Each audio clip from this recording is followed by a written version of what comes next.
Okay, Chris. So the third aspect of quality score here is landing page experience. Why don't you Yeah. walk us through that a little bit? Yeah. So this is probably one of the most difficult ones because there's a million different interpretations of landing page experience. But these are the best practices that Google gives us. So we have to go with that. Sometimes you have to throw out what you think. And if you want to optimize and get the best landing page experience, then you need to go with what Google says about what landing page experience needs to look like. So here's what they say. Number one, give people what they're looking for. If they're looking for flannel shirts, send them to a page about flannel shirts. Okay, so quick interpretation, that may not be your homepage. Okay, you may have optimized your homepage with the best possible chance for someone to convert. It has that beautiful hero banner and all that kind of stuff. It might be an interior page. You might need to create a secondary page that's an interior page that has some of that stuff added to it. Okay. Number two, keep messaging content from ad to landing page. So, in other words, you need, sorry, I read that wrong. Keep messaging consistent Hmm. from ad to landing page. So, if you say something in your ad copy, make sure that that same something is mentioned there. Don't change the tone. Don't say flannel shirts and drop them onto a cargo short page. It's completely congruent from click to landing. And then try using conversion rate as a proxy for good landing page experience. That's an obvious one. If they convert a lot, then you would know that people are having a good experience on that page. So that's a good indicator of what Google would like to see as well. Make your website mobile friendly.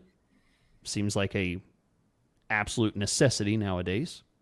And then improve loading speed. And this is something that I think people that don't really want to invest a lot in their website probably have the biggest issue because they go with free tools. They go with a lot of things that are just kind of click it and it's built kind of stuff, auto created types of stuff that may not be the best loading, have a lot Yeah. of, uncompressed images and things like that. So if you have a less than expensive kind of page, you might really need to focus on this because it takes a web developer, a designer to really know where to cut those corners to be, you don't have to have a 600 kilobyte image. You could compress that down to a 50 kilobyte image and it makes it load faster. Lots of little things like that. And Google's telling you they care about that. Yeah, I would go for two rules. I would go for three rules. I would go for deliver on what you promise in the ad copy. Okay. Yeah. So flannel, whatever you were talking about, delivers to a page that highlights flannel, whatever.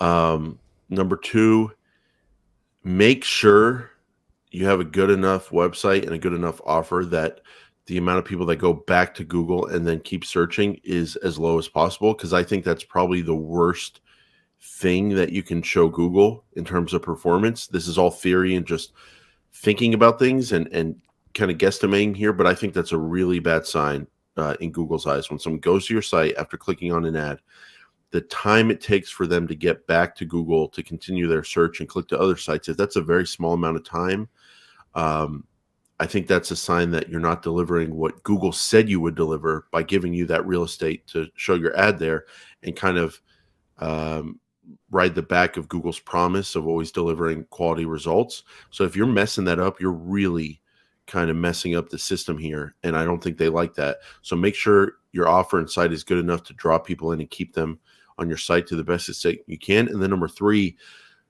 I didn't know it was a quality score factor. Now I'm seeing it is, but getting conversions. One of the biggest mistakes people make, Chris, is on mobile. They want phone calls, but they keep that phone number below the fold, and people have to scroll down to see the phone number to click to call on the website.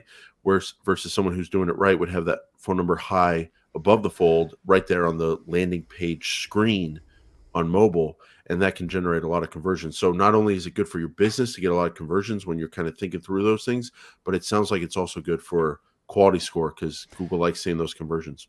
I'm going to push back on that because I didn't read the whole quote. Get more conversions. Chris Schaefer's going to push back. Love And doing I'm this gonna push back. podcast, Chris. I'm going to Love push back doing- on the. What? Get more impression share. Lost it ad rank. Get that number lower. Is that what I should be going Okay. for? I'm going to push back because it says How could you push conversion back rate there? doesn't impact your landing page status, but it can can be a good way for you to measure and optimize. So it says right there that conversions do not impact your landing page status. So you're taking a Fair play. step Fair play. too Fair far. play. Fair play. Fair play. So Jake. what they're No, saying you're right. is Fair play. if conversion rate is good on your page, that's also an indicator that Google likes what you're doing. Not because the conversion rate is good, but because people are also going to like the same thing that Google likes. I like that we're closing on this because it kind of goes back to the original point, which is like you're basically telling me something's showing that I'm doing things right for quality score, but it doesn't impact quality score. Right. If you have a high conversion rate, it's a sign that you're doing things right, and doing things right gets you a high quality score. But this one specific thing of doing things right, getting a high conversion rate, doesn't impact quality score. So